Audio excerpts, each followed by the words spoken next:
Hi, everybody. I'm Bobby Demarzo with the Channel Company. I'm here with a very special guest, Kevin McDonald of Alvaka Networks. Kevin has been a longtime friend of the Channel Company, of our exchange conferences, of NexGen, of which you're all part of. So welcome to that. But Kevin, to me, embodies probably one of the channels. I would say has the highest achievement in terms of his ability to understand what's going on in IT security. He's a leader of MSPs on IT security, and we all know, Kevin, that MSPs have a lot of opinions when it comes to security. So to be held in high esteem in this channel, I think is certainly a sacred place for you. So Kevin takes his time. He not only helps customers, he helps partners. I think all with the intent of moving the industry forward. And this session, we asked Kevin to talk about a topic that's near and dear to his heart, which is basically protecting your kingdom and your castle, right? So I would say mastering the art of self-defense. And Kevin's got a lot of opinions on it. We've talked about and debated this topic for years, Kevin. So first, welcome, Kev. And let me ask you, why did you pick this topic? Like, what is so special about, mastering self-defense as an MSP for their own organization, that you feel this audience just needs to know or has to dive in on? Well, thank you for that. I think it's a couple of reasons. One, it starts with you can't really understand how to teach or how to do things for others until you learn to do them for yourself. And I also believe in practicing and trying things in my own environment, and that's true of everything in my life. Try it first on myself, and if I then trust myself to do it for myself, then I feel better about doing it for others. I think in the MSP world, there's a very special thing about the commitment that you make to defend customers. You have very sensitive access and sometimes very deep access, and a commitment to help them. And if you become a vector for their problems, then that's not good for you or for the industry. Hey, Kev, we've also seen some instances. I loved when you brought this topic to us, right? When we said, hey, we definitely have a need to fill in terms of security.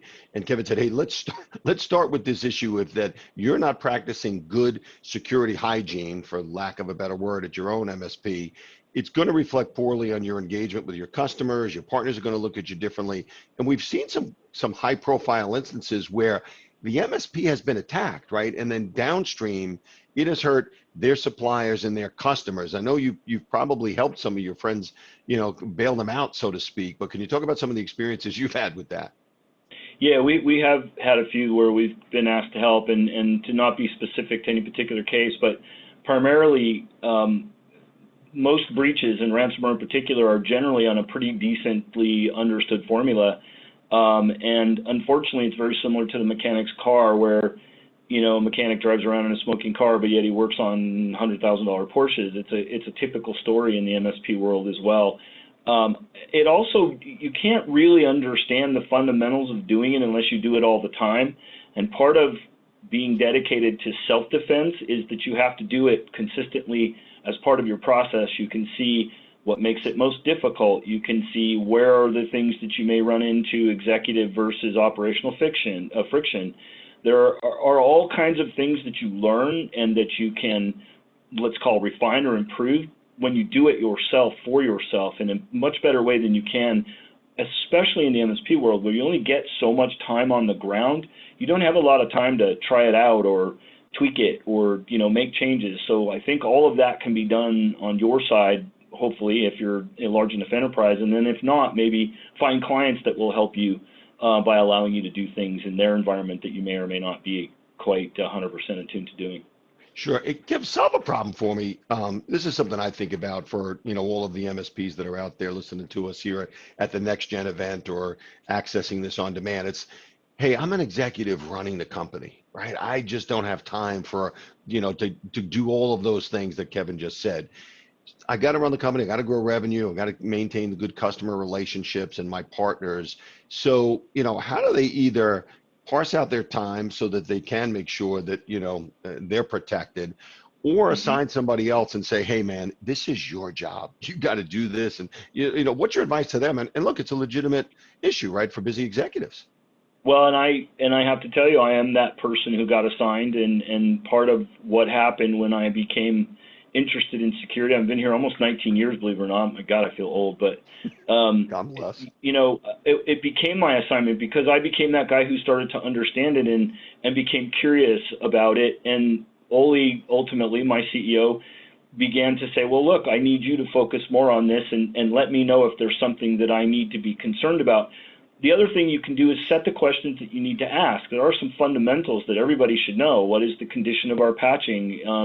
Is there a change control process? And if so, who's approving changes and under what construct? Are we keeping our versioning control up to date?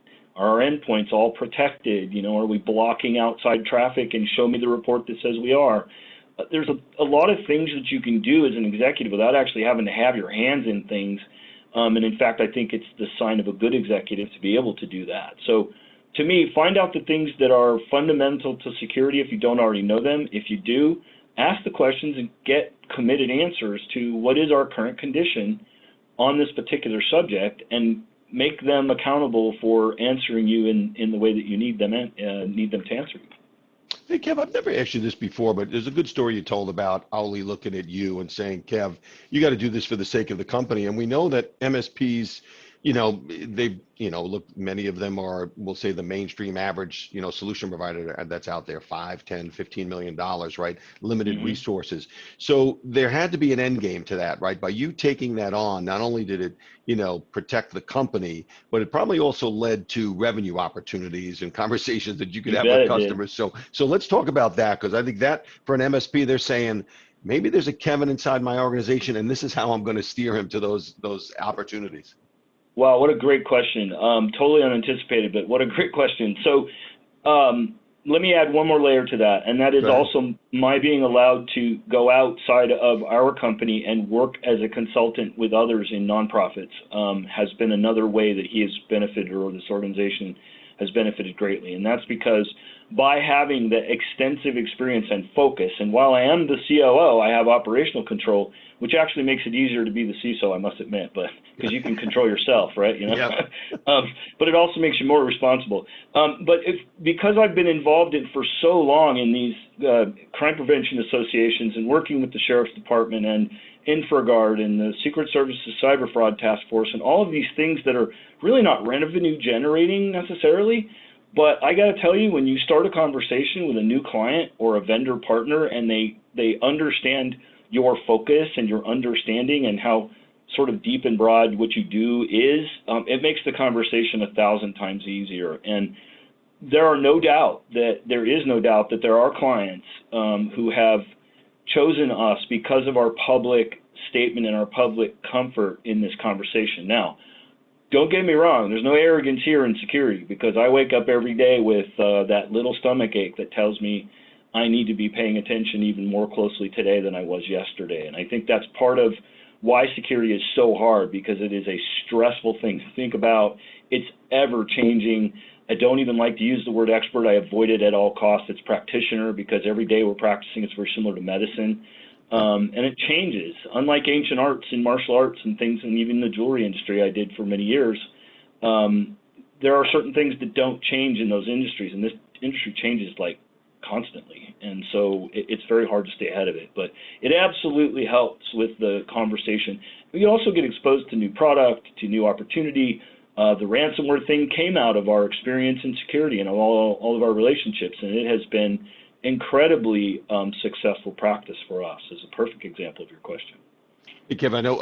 I made a note here to dive into ransomware, and then I got a bunch of other things I got to ask you. But is it somebody getting ransomware every 14 seconds and probably increasing? Is that realistic? And what does that mean for you guys, right, when you're out there working with customers on that whole issue? It is, and we've had a good resource balance for a number of years here, and I think we're incredibly well average utilization up in the upper 80s, 90s. But what's happened with ransomware is that you go from an upper 80 to 130, 140 suddenly, and it's consistent and constant. To answer your question, yeah, it's realistic.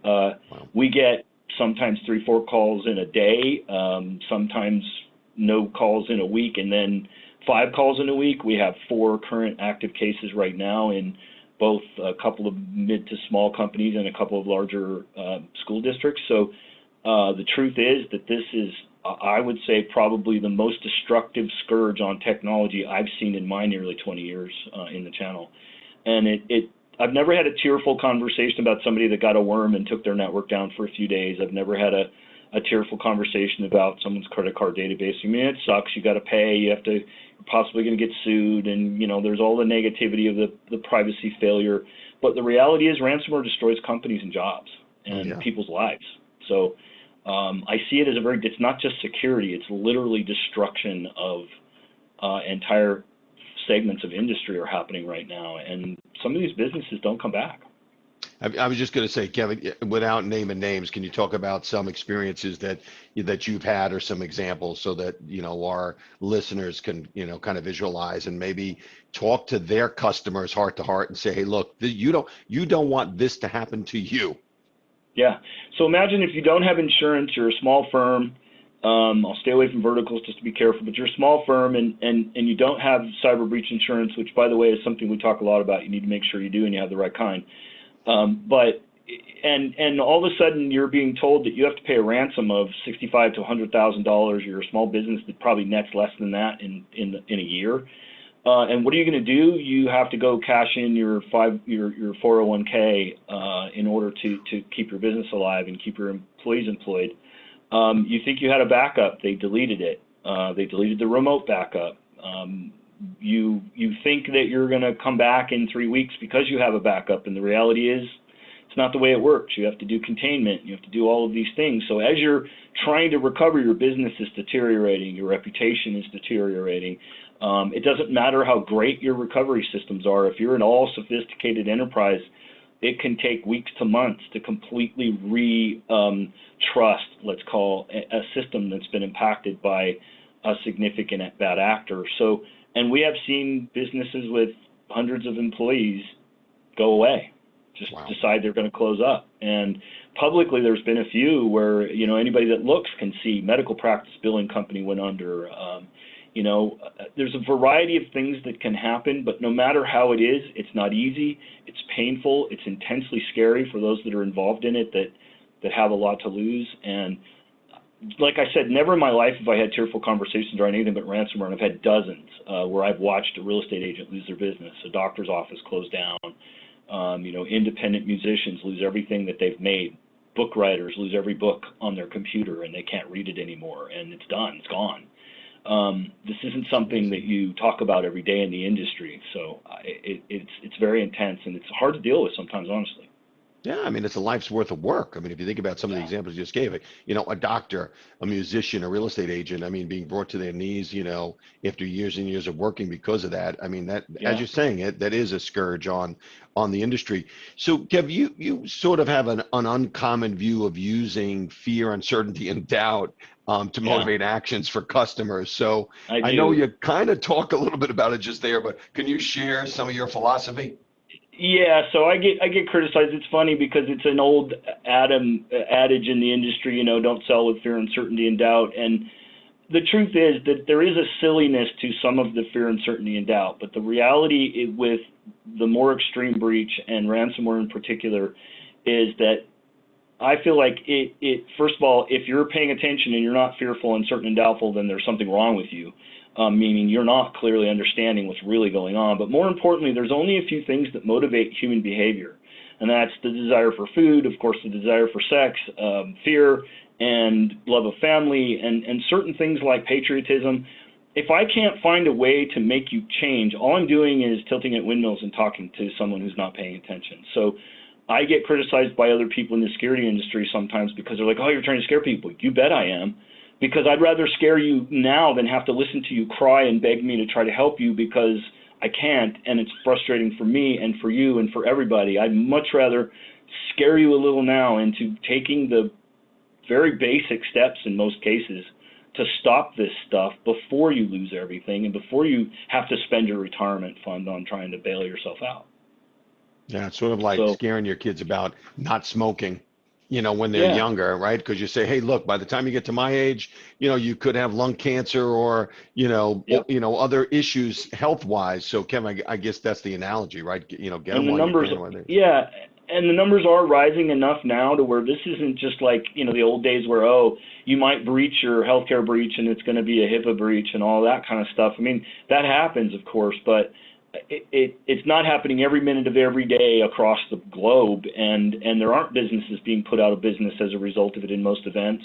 Even the Anthem, I think their settlement was 50 cents a user for the 78 million records yep. that got breached. So, not to say that to make light of it, it's still horrible for those people whose records were breached, but compared to watching that same organization potentially go away, if they were able to successfully corrupt their backups and not be able to afford the payment, or worse yet, now the Treasury Department recently, which CRN actually wrote about, the Treasury Department recently said you could be committing a civil criminal act by paying a bad actor who is either a sanctioned organization or a known terrorist or known criminal.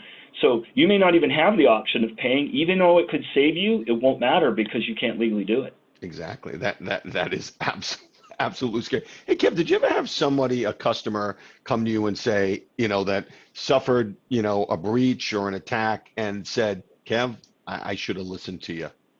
I didn't, and this is what happened. That has to have happened. Yes, and in fact, one of the things that we've tried to do now is to educate as many people so that when they do get into that situation, they're not panicking and responding without thinking. So we become that first call, even if I can't solve your problem because you're a smaller company and we may not fit, like small 2-person shop or something. We will do referrals. We will help you find a good lawyer. We'll help you not make the stupid moves that people make, unfortunately, when they're in a panic. Like you don't start deleting, you don't run cleaning software, you don't stop systems in the middle of an encryption. There's a lot of things you just don't do in the middle of a ransomware that most people that haven't been familiar with it don't understand. And so, yes, many times I've had conversations with people and they've said, I know it doesn't make it any better, but at least I know I'm talking with somebody who cared enough to try to help me understand it before it happened. Yeah, I mean, there's got to be some empathy there. Hey, Kev, we were talking about how you had to get up from a holiday dinner. I think it was last Christmas or something. The phone Yeah. rang, and I've often said to you, that's the fact that you've got to be on 24/7, 365 is hard enough. What would you put up there as being the most difficult part about being in the cybersecurity business and offering those solutions? So I would say beyond dealing with the personal emotions of when things fail and people are losing or even thinking they're going to lose, even though we sometimes see the option of recovery, they still may not see it. So it's a very tense first couple of weeks usually. I think the hardest thing is fighting against nation states and incredibly well-funded, very sophisticated criminal gangs as an individual or as organizations that don't have hundreds of millions of dollars of funding. Law enforcement generally tries, but frankly, they don't have the focus or the time, and our laws are extraordinarily pathetically weak when it comes to punishing this. I mean, you could steal a few dollars with a gun at a bank and get 25 to life. You could steal $50 million from somebody this way and never get caught. So I think the frustration for me is it's a constant uphill battle.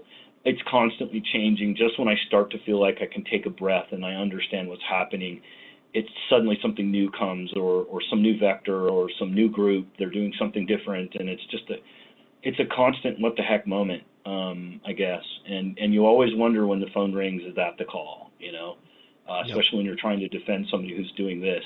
I don't pretend to be arrogant. We certainly aren't perfect, and we're constantly a target. And so my biggest fear also is that at some point we may get hit. So it is living in a certain amount of fear all the time. So, And I think Kev, that's probably the hardest part. I'm often marveling at how you keep your energy level up and you keep going after so many years in the business. With about 1 minute left, what would be your summation of your advice to the MSPs that are listening to you to have success in this market? We make a promise to our customers, and part of that promise is that we're doing the things that we know we should be doing. So it's really hard sometimes to do everything. So pick the lowest hanging, most important fruit, but always act on the behalf of and the best interest of the customer, and the realizing that we're all in this together. This community, every time another MSP gets hit, it affects the others. No, security is not the only thing. We are a core MSP company. We make money monitoring systems and patching networks and providing help desk. But if you're doing those without doing security, you are predictably going to see a failure in the future that causes you problems, and it is something that's preventable. So the opportunity is immense. The rates are very good from the perspective of margin. It is hard because it's constantly on, but I would say just go after it, get good at it. Don't pretend to do things you don't know how to do, and learn from others. I like to say I've had a mentor in anything I've ever done worth doing, and I've mentored people after I've learned enough to feel like I'm confident enough to do that. Hey, Kev, you've been a great mentor of mine when it comes to understanding security in the MSP model. I think you've done a great job of helping the channel overall. And my advice would be to the NexGen audience out there, if you got issues or you got problems, call Kevin McDonald at Alvaka. He'll help you. But Kev, thanks so much for sharing your time and your insight. Appreciate all the years of friendship. I wish you the best, and I hope everybody enjoyed listening to you today. Thank you, and thanks to the channel company. You guys have always been great. Our pleasure. Thanks, everybody, and we'll take you back to NexGen or wherever you're going next. Thanks for listening.